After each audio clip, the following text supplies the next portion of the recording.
ಕರ್ತನ ಅತಿ ಪರಿಶುದ್ಧ ನಾಮಕ್ಕೆ ಸ್ತೋತ್ರವಾಗಲಿ.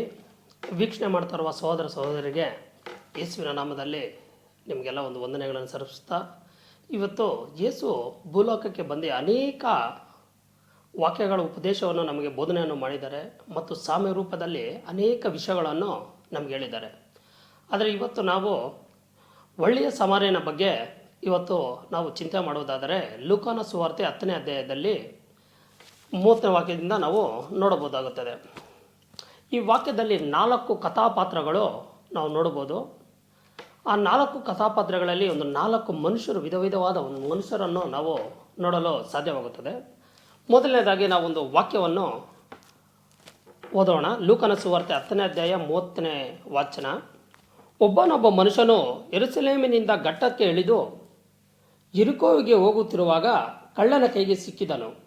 ಅವರು ಅವನನ್ನು ಸುಲಿಗೆ ಮಾಡಿಕೊಂಡು ಗಾಯವಾಗುವಷ್ಟು ಹೊಡೆದು ಅವನನ್ನು ಅರೆಜೀವ ಮಾಡಿ ಬಿಟ್ಟು ಹೋದರು. ದೇವ ಮಕ್ಕಳೇ, ನಾವು ಈ 4 ಕಥಾಪಾತ್ರದಲ್ಲಿ ನಾವು ಮೊದಲನೇದಾಗಿ ಒಬ್ಬ ಮನುಷ್ಯನನ್ನು ನೋಡ್ಬೋದು. ಒಬ್ಬ ಮನುಷ್ಯನು ಯೆರೂಸಲೇಮಿನಿಂದ ಯೆರಿಕೋ ಕಡೆಗೆ ಬರ್ತಾ ಇರ್ತಾನೆ. ಬರುವಾಗ ಕಳ್ಳರ ಗುಂಪಿಗೆ ಸಿಕ್ಕಿ ಅವನ ಹತ್ರ ಗಾಯಪಟ್ಟು ಅವನ ಹೊಡೆದು ಅರೆಜೀವ ಮಾಡ್ತಾರೆ. ಆ ಒಬ್ಬ ಮನುಷ್ಯನು ಯಾರು ಅಂತ ನೋಡೋದಾದರೆ ದೇವರ ವಚನದಲ್ಲಿ ಆ ಮನುಷ್ಯನ ಹೆಸರು ಬರೆದಿಲ್ಲ, ಅವನ ವಯಸ್ಸು ಏನು ಅಂತ ಬರೆದಿಲ್ಲ. ಆ ಮನುಷ್ಯನನ್ನು ಗಾಯಪಟ್ಟು ಅವರು ಕಳ್ಳರು ಹೊಡಿತಾರೆ. ಆ ಒಬ್ಬ ಮನುಷ್ಯನನ್ನು ನಾವು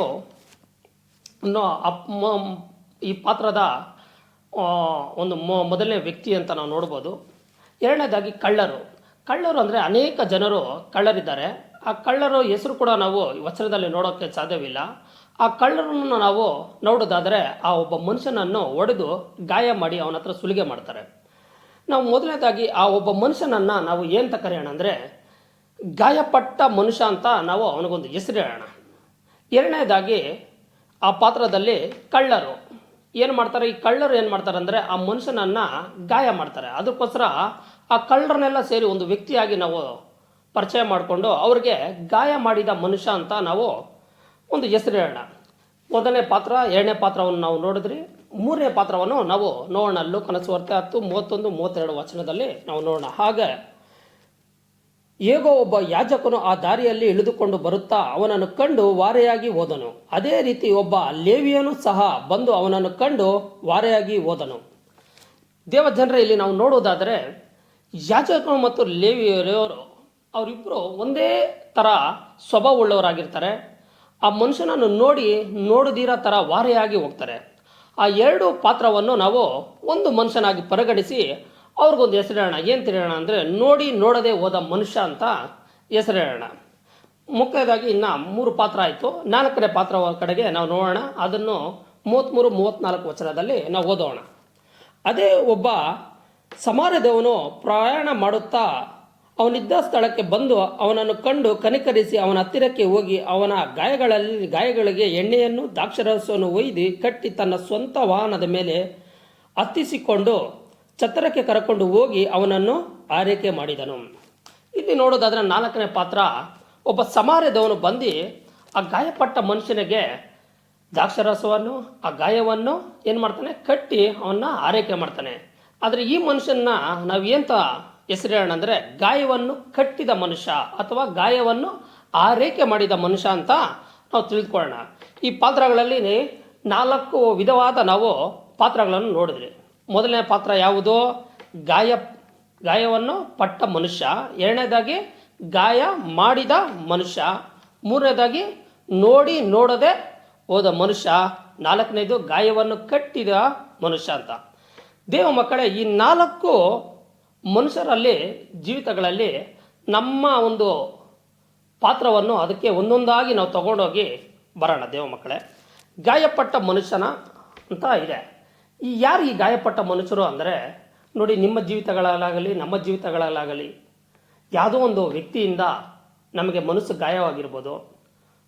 ಅಣ್ಣನಿಂದ ಗಾಯ ಆಗಿರ್ಬೋದು, ತಂಗಿಯಿಂದ ಗಾಯ ಆಗಿರ್ಬೋದು, ತಂದೆ ತಾಯಿಯಿಂದ ಗಾಯ ಆಗಿರ್ಬೋದು, ನಿಮ್ಮ ಮನಸ್ಸು ಮಕ್ಕಳಿಂದ ಗಾಯ ಆಗಿರ್ಬೋದು, ನೀವು ಕೆಲಸ ಮಾಡ್ತಾ ಇರೋ ಸಹೋದ್ಯೋಗಿ ಹತ್ರ ನಿಮ್ಮ ಮನಸ್ಸು ಗಾಯ ಆಗಿರ್ಬೋದು, ನಿಮ್ಮ ಕಚೇರಿಗಳಲ್ಲಿ ಜನರು ನಿಮ್ಮನ್ನು ಮಾತಾಡಿ ನಿಂದಿಸಿ ನಿಮ್ಮ ಮನಸ್ಸು ಗಾಯ ಆಗಿರ್ಬೋದು.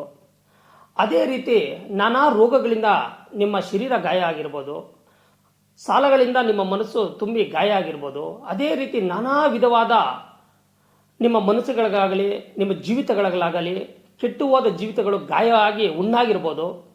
ಆ ಜೀವಿತಗಳು ಗಾಯವಾಗಿರೋದಕ್ಕೆ ಯಾರೋ ಒಬ್ಬರು ಬಂದು ಗಾಯವನ್ನು ಕಟ್ಟುವ ಮನುಷ್ಯರಾಗ್ತಾರೆ. ಎರಡನೇದಾಗಿ ಗಾಯ ಮಾಡಿದ ಮನುಷ್ಯರು. ಈ ಕ್ಯಾರೆಕ್ಟರ್ಗೆ ನಮ್ಮ ಜೀವಿತವನ್ನು ಈ ಪಾತ್ರಕ್ಕೆ ನಾವು ಬರುವುದಾದರೆ ಗಾಯ ಮಾಡಿದ ಮನುಷ್ಯರು. ಯಾರು ಈ ಗಾಯ ಮಾಡಿದ ಮನುಷ್ಯರು ಅಂತ ನಾವು ನೀವು ಯೋಚನೆ ಮಾಡೋದಾದರೆ, ಪರಿಶೀಲನೆ ಮಾಡೋದಾದರೆ, ನಮ್ಮ ಜೀವಿತಗಳಲ್ಲಿ ಎಷ್ಟೋ ಜನಕ್ಕೆ ನಾವು ನಾನಾ ರೀತಿಯಾಗಿ ಮಾತಾಡಿ ಅವರ ಮನಸ್ಸುಗಳಿಗೆ ನಾವು ಗಾಯಪಡಿಸಿರ್ತೀರಿ. ಅನೇಕರನ್ನ ನಾವು ಗೊತ್ತಿರೋನೋ ಗೊತ್ತಿಲ್ದಿರೋನೋ ಅವ್ರ ಜೀವಿತಗಳಲ್ಲಿ ನಾವು ಒಳಗೋಗಿ ಅವ್ರನ್ನ ಗಾಯಪಡಿಸಿರ್ತೀರಿ. ವಿಧವಾದ ನಾವು ಮಾತುಗಳಿಂದ ಅವರ ಮನಸ್ಸು ತುಂಬ ಕುದ್ದಿ ಹೋಗಿರುತ್ತೆ, ಆ ಥರ ಮಾಡಿರ್ತೀರಿ. ಅನೇಕರು ನಾವು ನೋಡ್ದಿರೋನೋ ಸುಮ್ಮನೆ ಮುಖವನ್ನು ತಿರ್ಸ್ಕೊಂಡು ಅವ್ರಿಗೆ ಮನಸ್ಸಿಗೆ ನಾವು ಗಾಯಪಡಿಸಿರ್ತೀರಿ.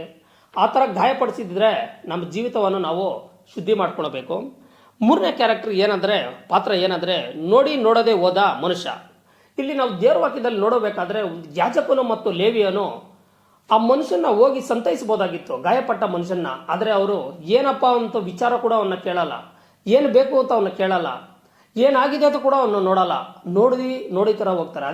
ಅದೇ ಥರ ನಮ್ಮ ಜೀವಿತಗಳಲ್ಲಿ ನಮ್ಮ ಅಕ್ಕಪಕ್ಕ ಅವ್ರಿಗೆ ನಮ್ಮ ಸಂಬಂಧಿಕರಾಗಲಿ ನಮ್ಮ ಅಣ್ಣ ತಮ್ಮಂದ್ರಿಗಾಗಲಿ ಏನೋ ಒಂದು ತೊಂದರೆ ಆದಾಗ ನಾವು ನೋಡ್ದಿರೋ ಥರ ಇದ್ದು ಹೋಗ್ತೀರಿ. ಅಪ್ಪ ಅವ್ರ ತಲೆನೋವು ನಮ್ಗೆ ಯಾಕೆ ಸ್ವಾಮಿ, ಅಯ್ಯೋ ಅವ್ರು ಏನೋ ಕಷ್ಟದಲ್ಲಿದ್ದಾರೆ, ಅವ್ರು ಸಹ ಸೆಂಟ್ರಲ್ಲಿ ನಾವು ಹೋಗಿ ಏನೋ ಒಂದು ನಮ್ಮನ್ನು ಸಹಾಯ ಕೇಳ್ತಾರೆ ಅಂತ ನಾವು ಹಿಂಜರ್ದಿ ಅವ್ರನ್ನ ನೋಡ್ದಿರೋ ಥರ ಹೋಗ್ತಾ ಇದ್ದೀರಿ. ನಾವು ಯಾಜಕರು ಲೇವಿನ ಥರ ನೋಡ್ದಿರೋ ಥರ ನಾವು ನಮ್ಮ ಜೀವಿತಗಳಲ್ಲಿ ಇರಬಾರ್ದು. ನಾಲ್ಕನೇ ಪಾತ್ರದಾಗಿ ಮುಖ್ಯವಾಗಿ ವಿಭಿನ್ನ ಪಾತ್ರ ಯಾವುದು ಅಂದರೆ ಗಾಯವನ್ನು ಕಟ್ಟಿದ ಮನುಷ್ಯ.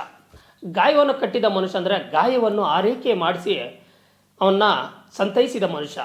ಈ ಪಾತ್ರಕ್ಕೆ ಅದನ್ನು ಒಂದು ಪ್ರಮುಖವಾಗಿ ಒಂದು ವಿಶೇಷವಾದ ಒಂದು ಕ್ಯಾರೆಕ್ಟರ್ ಆಗಿರುತ್ತದೆ. ದೇವ ಮಕ್ಕಳೇ, ನಾವು ನೋಡೋದಾದರೆ ದೇವರ ವಚನದಲ್ಲಿ ಆ ಮನುಷ್ಯನ ಹತ್ತಿರಕ್ಕೆ ಗಾಯಪಟ್ಟ ಆ ಮನುಷ್ಯನ ಹತ್ತಿರಕ್ಕೆ ಹೋಗಿ ದ್ರಾಕ್ಷಾರಸವನ್ನು ಕುಡಿಸಿ ಅವನ ಗಾಯಗಳಿಗೆ ಕಟ್ಟನ್ನು ಕಟ್ಟಿ ಅವನ ಆರೈಕೆ ಮಾಡ್ತಾನೆ. ದೇವ ಮಕ್ಕಳೇ, ನಾವು ಯೇಸು ಸ್ವಾಮಿ ನಂಬಿರೋ ಮಕ್ಕಳು ನಾವು ಏನು ಮಾಡಬೇಕಂದ್ರೆ, ಒಂದು ಮನುಷ್ಯನಿಗೆ ಗಾಯ ಆಗಿದ್ರೆ ಆ ಗಾಯ ಆಗಿರೋ ಮನುಷ್ಯನ ನಾವು ಹೋಗಿ ಸಮಾಧಾನ ಪಡಿಸಿ ಅವನ್ನ ಜೀವಿತ ಏನಾಗಿದೆ ಅಪ್ಪ ಅಂತೇಳಿ ನೋಡಿ ಅವನ ಮನಸ್ಸಿಗೆ ಗಾಯ ಆಗಿರೋದನ್ನ ನಾವು ಸಮಾಧಾನ ಪಡಿಸ್ಬೇಕು. ಆ ಥರ ಒಂದು ಕ್ಯಾರೆಕ್ಟರ್ ನಮ್ಮ ಜೀವಿತಗಳಲ್ಲಿ ಬರಬೇಕು. ಯಾರೋ ಒಬ್ರಿಗೆ ಒಂದು ತೊಂದರೆ ಆಗಿದೆಯಾ, ನಾವು ಯಾಜಕರು ಮತ್ತು ಲೇವಿಯನು ಒಂದು ಮೂರನೇ ವ್ಯಕ್ತಿ ಮಾಡಿದ ಥರ ನಾವು ನೋಡ್ದಿರೋ ಥರ ಹೋಗ್ಬಾರ್ದು. ಒಂದು ಮನುಷ್ಯನಿಗೆ ನಾವು ತೊಂದರೆ ಕೊಡಬಾರ್ದು. ನಾವು ಯಾಗಿರ್ಬೇಕಂದ್ರೆ ಒಂದು ಗಾಯಪಟ್ಟ ಒಂದು ಮನುಷ್ಯನಿಗೆ ನಾವು ಆರೈಕೆ ಮಾಡಬೇಕು, ಅವನ್ನ ಸಂತೈಸಬೇಕು, ಅವನ ಜೊತೆಗೆ ನಾವು ಇರಬೇಕು. ಅವಾಗ ಆ ಮನುಷ್ಯ ಗಾಯಪಟ್ಟ ಮನುಷ್ಯನಿಗೆ ಒಂದು ಆರೈಕೆ ಮಾಡುವ ಮನುಷ್ಯನಾಗಿ ನಾವು ಈ ಪಾತ್ರಕ್ಕೆ ಒಂದು ವಿಭಿನ್ನವಾದ ಪಾತ್ರವಾಗಿ ಒಂದು ಒಳ್ಳೆಯ ವ್ಯಕ್ತಿ ಥರ ಆಗ್ತೀರಿ. ಅದೇ ರೀತಿ ದೇವರು ಕೂಡ ನಮ್ಗೆ ಏನು ಹೇಳ್ತಾ ಇದ್ದಾರೆ ಅಂದರೆ, ಒಂದು ಮನುಷ್ಯ ನೋವಿನಿಂದನೋ ದುಃಖದಿಂದನೋ ಸಂಕಟದಲ್ಲಿ ಇದ್ದಾಗ ನಾವು ನೋಡಿದಿರೋ ಹೋಗೋ ಮನುಷ್ಯರಾಗಬಾರ್ದು. ಏನು ಮಾಡಬೇಕಂದ್ರೆ ಆ ಮನುಷ್ಯನನ್ನು ಸಂತೈಸಬೇಕು, ಆ ಮನುಷ್ಯನ ನಾವು ಹತ್ರ ತಗೊಳ್ಬೇಕು, ಪ್ರೀತಿಸಬೇಕು, ಅವನ ಗಾಯಗಳನ್ನು ನಾವು ಕಟ್ಟಿ ವಾಸಿ ಮಾಡಬೇಕು. ಆ ಥರ ಒಂದು ಸ್ವಭಾವ ದೇವ್ರು ನಮಗೆ ಬರಲಿ ಅಂತ ಹೇಳ್ತಾ ಇದ್ದಾರೆ. ಅದೇ ರೀತಿ ಕೂಡ ಯೇಸು ಸ್ವಾಮಿ ನಾವು ಗಾಯಪಟ್ಟು ನೊಂದಿ ನಾವು ಜೀವಿತಗಳಲ್ಲಿ ರೋಗಗಳಿಂದ ಕಷ್ಟಗಳಿಂದ ಸಂಕಟಗಳಿಂದ ಇದ್ದಾಗ ಯೇಸು ಸ್ವಾಮಿ ನಮ್ಮನ್ನು ಅನೇಕರು ಬಂದು ನೋಡ್ದಿರೋ ಥರ ಹೋಗಿರ್ಬೋದು, ಅನೇಕರು ನಮ್ಮನ್ನು ನಿಂದಿಸಿರ್ಬೋದು, ಕಳ್ಳರ ಥರ ನಮಗೆ ತೊಂದರೆ ಕೊಟ್ಟಿರ್ಬೋದು. ಆದರೆ ಯೇಸು ಸ್ವಾಮಿ ನಮ್ಮನ್ನು ಬಂದು ಇದೇ ರೀತಿ ನಾವು ಗಾಯಪಟ್ಟು ನಾವು ಬಿದ್ದಾಗ ದೇವ್ರು ನಮ್ಮನ್ನು ಕಟ್ಟಿ ರಕ್ಷಿಸಿ ದ್ರಾಕ್ಷಾರಸವನ್ನು ಕುಡಿಸಿ ನಮ್ಮನ್ನು ಸಂತೈಸಿ ಆರೈಕೆ ಮಾಡಿದ ದೇವರಾಗಿರ್ತಾನೆ. ದೇವ ಮಕ್ಕಳೇ, ಅದೇ ರೀತಿ ನಾವು ಕೂಡ ಯೇಸು ಸ್ವಾಮಿ ರೀತಿ ನಮ್ಮ ಅಕ್ಕಪಕ್ಕ ಆಗಲಿ, ನಮ್ಮ ಅಣ್ಣ ತಮ್ಮಂದ್ರಿಗಾಗಲಿ, ನಮ್ಮ ಕಚೇರಿದಲ್ಲಾಗಲಿ ಎಲ್ಲೇ ಇರೋ ಗಾಯಪಟ್ಟಿರೋ ಮನುಷ್ಯನ ನಾವು ನೋಡಿ ಸಂತೈಸಿ ಒಂದು ದೇವ್ರ ಮಕ್ಕಳ ಥರ ದೇವರು ನಮಗೆ ಇದನ್ನೇ ಹೇಳ್ಕೊಡ್ತಾ ಇದ್ದಾರೆ. ನಾವು ಒಬ್ಬರ ಮನುಷ್ಯನನ್ನು ಗಾಯಪಟ್ಟಿರೋ ಮನುಷ್ಯನ ನಾವು ಸಂತೈಸಬೇಕು. ನಾವು ಏನಾಗಬೇಕು, ಒಳ್ಳೆಯ ಸಮಾರ್ಯನ ರೀತಿ ನಾವು ಆಗಬೇಕಾಗಿ ನಿಮ್ಮಲ್ಲಿ ಇಚ್ಛೆ ಪಡ್ತಾ ಇದ್ದೀನಿ. ಈ ವಾಕ್ಯಗಳು ನಿಮಗೆಲ್ಲರಿಗೂ ಕ್ಲೀನಾಗಿ ಅರ್ಥ ಆಗಿರುತ್ತೆ ಅಂತ ನಾನು ನಂಬ್ತಾ ಇದ್ದೀನಿ. ನಿಮಗೋಸ್ಕರ ಒಂದು ಚಿಕ್ಕ ಪ್ರೇಯರ್ ಮಾಡ್ತಾ ಇದ್ದೀನಿ. ನಾವು ಒಂದು ಒಳ್ಳೆಯ ಸಮಾನ ರೀತಿ ಮನುಷ್ಯನ ಬಾಧೆಗಳಿಗೆ ಸ್ವಂತದವರಿಗೆ ಬಾಧೆಗಳಲ್ಲಿರುವಾಗ ನಾವು ಸಂತೈಸಬೇಕಾಗಿ ನಿಮ್ಮಲ್ಲಿ ವಿನಂತಿಸ್ತಾ ಇದ್ದೀನಿ. ಪ್ರೇಯರ್ ಮಾಡೋಣ. ಕರ್ತನೆ, ಒಳ್ಳೆಯ ಸಮಯಕ್ಕಾಗಿ ನಿಮಗೆ ಸ್ತೋತ್ರ ಮಾಡ್ತೇನೆ ಕರ್ತನೆ. ಅಪ್ಪ, ಈ ಒಳ್ಳೆಯ ಪಾತ್ರಗಳು ನಾವು ನೋಡಿದ್ರೆ ಕರ್ತನೆ, ಈ ಒಳ್ಳೆಯ ಪಾತ್ರದಲ್ಲಿ ಕರ್ತನೆ ಒಳ್ಳೆಯ ಸಮಾರ್ಯನ ರೀತಿ ಕರ್ತನೆ ನಾವು ಕರ್ತನೆ ಗಾಯ ಆಗಿರೋ ಮನುಷ್ಯರಿಗೆ ಕರ್ತನೆ ನಾವು ಗಾಯವನ್ನು ಕಟ್ಟಿ ಕರ್ತನೆ ಆರೈಕೆ ಮಾಡುವ ಮನುಷ್ಯರಾಗಬೇಕು ಕರ್ತನೆ. ನಾವು ಯಾರನ್ನೂ ಕರ್ತನೆ ಯಾವುದೇ ಮಾತುಗಳಿಂದ ನಮ್ಮನ್ನು ನಿಂದಿಸದಂತೆ ಕರ್ತನೆ, ನಾವು ನೋಡದಿರೋ ಹೋಗುವಂಥ ಸ್ವಭಾವಗಳು ನಮಗೆ ಬರದಂತೆ ಕರ್ತನೆ, ಯಾರು ಗಾಯಪಟ್ಟಿರ್ತಾರೆ ಕರ್ತನೆ ಅಂಥ ಮನುಷ್ಯರಿಗೆ ಕರ್ತನೆ ನಿನ್ನ ವಚನ ಹೇಳೋ ಪ್ರಕಾರವಾಗಿ ಕರ್ತನೆ ಅವರನ್ನು ಸಂತೈಸಿ ಕರ್ತನೆ ಅವರನ್ನು ಪ್ರೀತಿಸುವ ಕರ್ತನೆ ಸ್ವಭಾವ ಎಲ್ರಿಗೂ ಕೊಡಬೇಕಾಗಿ ನಾನು ನಿಮ್ಮಲ್ಲಿ ಕರ್ತನೆ ಬೇಡ್ತಾ ಇದ್ದೀನಿ ಕರ್ತನೆ. ಹಾಗೆ ಕರ್ತನೆ ಅಂತ ಸ್ವಭಾವ ನಮಗೂ ಕೊಟ್ಟು ಕರ್ತನೆ ನಾವು ಅನೇಕರನ್ನು ಸಂತೈಸಿ ಕರ್ತನೆ ನಿನ್ನ ಪ್ರೀತಿಯನ್ನು ವ್ಯಕ್ತಪಡಿಸಲು ಕರ್ತನೆ ಪ್ರಪಂಚದಲ್ಲಿ ಕರ್ತನೆ ನಮಗೆ ಸಹಾಯ ಮಾಡು ಕರ್ತನೆ. ನೀನು ಒಳ್ಳೆಯ ದೇವರಾಗಿದೆ ಕರ್ತನೆ. ಆ ಒಳ್ಳೆಯ ಸ್ವಭಾವ ಕರ್ತನೆ ಸಮಾನ ರೀತಿ ಕರ್ತನೆ ನಮಗೂ ಬರಲು ನೀನು ಸಹಾಯ ಮಾಡಬೇಕಾಗಿ ನಾನು ಕೇಳ್ತಾ ಇದ್ದೀನಿ ಕರ್ತನೆ. ನೋಡ್ತಿರೋ ಒಂದೊಂದು ಮಕ್ಕಳನ್ನು ಕರ್ತನೆ ಒಂದು ಒಳ್ಳೆಯ ಕರ್ತನೆ ಸ್ವಭಾವ ಹೇಗೆ ಕರ್ತನೆ ಸಂತೈಸುವ ಕರ್ತನೆ ಆರೈಕೆ ಮಾಡುವ ಸ್ವಭಾವ ಬಂತು ಅದೇ ರೀತಿ ನಾವು ಮಾಡಲು ನೀನು ಸಹಾಯ ಮಾಡಬೇಕಾಗಿ ನಾನು ನಿನ್ನಲ್ಲಿ ಕೇಳ್ಕೊಳ್ತಾ ಇದ್ದೀನಿ ಕರ್ತನೆ. ಈ ಚಿಕ್ಕ ಪ್ರಾರ್ಥನೆ ಕೇಳಿ ಕರ್ತನೆ ಈ ಸಂದೇಶವನ್ನು ಕೊಟ್ಟಿದ್ದಕ್ಕಾಗಿ ನಿನಗೆ ಸ್ತೋತ್ರ ಮಾಡ್ತಾ ಇದ್ದೀನಿ ಯೇಸುವಿನ ನಾಮದಲ್ಲಿ ತಂದೆ, ಆಮೇನ್.